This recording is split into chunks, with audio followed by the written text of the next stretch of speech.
किसान साथियों, अगर आप लोग भी अपनी सरसों की फसल से एक अच्छा उत्पादन लेना चाहते हो और साथ में आपके जो सरसों रहता है उसमें बीजों में तेल की मात्रा को भी आप लोग बढ़ाना चाहते हो, तो इसके लिए आपको यूरिया के साथ कौन सी जो खाद है ना उनका छिड़काव करना है और किस चीज़ का आपको अपनी फसल में स्प्रे करना है, जिससे आपकी सरसों की फसल का उत्पादन दोगुना हो जाए और उसमें तेल की परसेंट की मात्रा भी उसमें बढ़ जाए। तो किसान साथियों, इसके लिए आपको क्या उपाय करने पड़ेंगे, तो सारा कुछ आज हम इस वीडियो में जानेंगे। तो किसान साथियों, मेरा नाम है अभी और आप देख रहे हैं किसान ऑफ एमपी में आप सबका स्वागत है।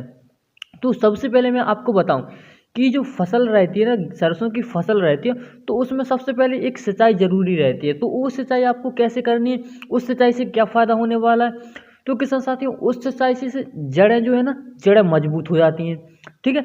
और इसके अलावा जड़ों का जो फुटाव रहता है वो भी अच्छा रहता है और ज़्यादा से ज़्यादा इसमें कल्ले निकलती हैं और अधिक शाखाएँ भी इसमें निकलती हैं। परंतु आपको एक बात का ध्यान रखना है, अगर आप लोग अपनी सरसों की फसल में छोटी अवस्था में अगर सिंचाई करते हो ना, तो उसकी जो फसल है ना सरसों की, तो वो क्या ना पीलापन उसमें आ जाएगा और आपके पौधे हो जाएंगे बेकार। क्योंकि जब पीलापन आ जाएगा तो आपके पौधे भी बेकार होने लगेंगे धीरे धीरे करके। और अगर आप लोग ज़्यादा समय के बाद इसमें सिंचाई करते हैं ना, तो पौधों की बढ़वार रुक जाती है और पौधे काले दिखाई देने लगते हैं कहीं कहीं, और पौधे क्या है ना कहीं कहीं कमज़ोर भी आपके दिखाई पड़ते हैं। तो इसमें आपको गेहूँ, ये जो सरसों है ना, उसमें एक सही समय पर आपको सिंचाई करनी है। वो सही समय आपका कौन सा रहता है, तो इस वीडियो में आगे चलकर भी आपको सारी जानकारी देने वाले हैं। बाकी आपको खादों के बारे में भी इसमें बताऊंगा। तो किसान साथियों, आपका जो सही समय रहता है वो 30 से 40 दिन का सही समय रहता है। आप लोग बिजाई के 30 से 40 दिन बाद एक सही समय पर आप लोग सिंचाई करके अपनी सरसों की फसल से एक अच्छा उत्पादन आप लोग ले सकते हो। और फसल की अवस्था को देखकर भी आप लोग को सिंचाई करनी है। थोड़ा आप लोग लेट हो सकते हो उसमें, बट एक सही समय पर आपको सिंचाई करनी है। अगर फसल का जो ग्रोथ है ना, जो ग्रोथ सही हो रहा है ना, तो थोड़ा आप लोग लेट इसकी बिजाई कर सकते हैं। अगर पौधे ज़्यादा मुरझा रहे हैं तो आप लोग 30 दिन के बाद भी आप लोग इसमें सिंचाई कर सकते हो, ठीक है।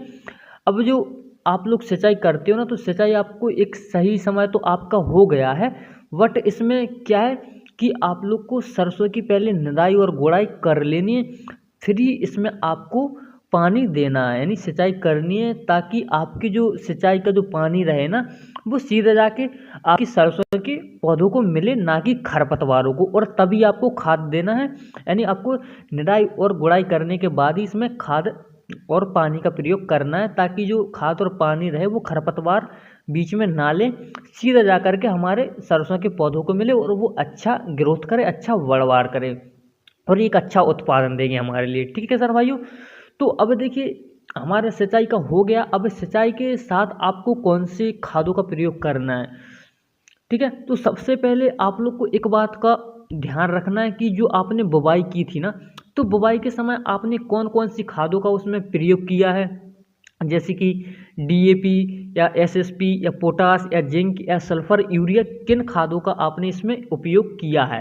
किसान भाइयों, कई कई किसानों का कहना है कि जो पहली सिंचाई हम करते हैं ना, तो उसमें डीएपी और सल्फर का हम यूज कर सकते हैं। तो आगे चलकर मैं इसके लिए बताने वाला हूँ कि आप लोग डीएपी और सल्फर का डाल सकते हैं या नहीं डाल सकते। तो सबसे पहले आपने अगर डीएपी और सल्फर अपनी बिजाई के समय नहीं किया है ना, प्रयोग नहीं किया है ना, तो आपको लेना है इसके लिए, जो पहला पानी आप लोग दोगे ना, तो उसमें लेना है आपको 30 किलोग्राम यूरिया और 20 किलोग्राम आपको लेना है डीएपी और 2 किलोग्राम ले लेना है आपको सल्फर। अब सल्फर से क्या होगा, सल्फर क्या ना आपके तेल की मात्रा को बढ़ाएगा और पौधों को मजबूत करेगा और जो पौधे रहते हैं उनको सर्दी से भी बचाएगा। तो आप लोग को सल्फर जरूर इसमें डाल देना है, ठीक है किसान भाई। ये 1 एकड़ के लिए डोज है, तो 1 एकड़ में आप लोग इसको डाल सकते हैं। अगर बिजाई के समय सल्फर डाल रखिए तो आप लोग केवल यूरिया इसमें और यूरिया और डीएपी डाल सकते हो किसान भाई, ठीक है ना। अब देखिए, अगर आपकी जो फसल कमज़ोर है तो आपको यूरिया के साथ माइक्रोराइजा नामक खाद ले लेना, या इसके अलावा आप लोग सागरिका नामक खाद ले सकते हैं।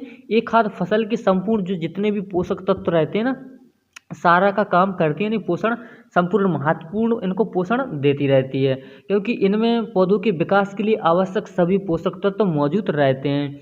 अब किसान भाइयों, जैसे अगर इसके अलावा आप लोग डालना चाहो कुछ डालना चाहो ना, तो आपको नाइट्रोजन और फास्फोरस और पोटास की पूर्ति के लिए, यानी आप लोग इनको नहीं डालना चाहते तो इसके अलावा आप लोग डाल सकते हो नाइट्रोजन, फास्फोरस और पोटास की जो पूर्ति के लिए आपको ले लेना NPK 19-19 या NPK 20-20 आपको ले लेना और इनका स्प्रे आपको सरसों पर कर देना। फिर देखना ज़बरदस्त आपकी पौधों की बढ़वार होगी। अब आपको विशेष बात का एक ध्यान रखना पड़ेगा यहाँ पर कि अगर आप लोग NP का स्प्रे जो करते हो ना, तो आपको NPK का स्प्रे तभी करना है जब आप लोग फसल में सिंचाई कर दो। सिंचाई करने के बाद अगर आप लोग इसके अलावा जिंक और सल्फर देना चाहते हो तो उनका भी आप लोग स्प्रे कर सकते हैं, परंतु आप लोग को पानी देने के बाद ही इसमें स्प्रे करना है। तो किसान साथियों, आशा करता हूँ वीडियो आपको अच्छी लगी। वीडियो अच्छी लगी तो दोस्तों में शेयर कर देना और आप लोग मेरे चैनल को भी सब्सक्राइब कर लेना। किसान साथियों, मिलते हैं किसी अगली वीडियो में।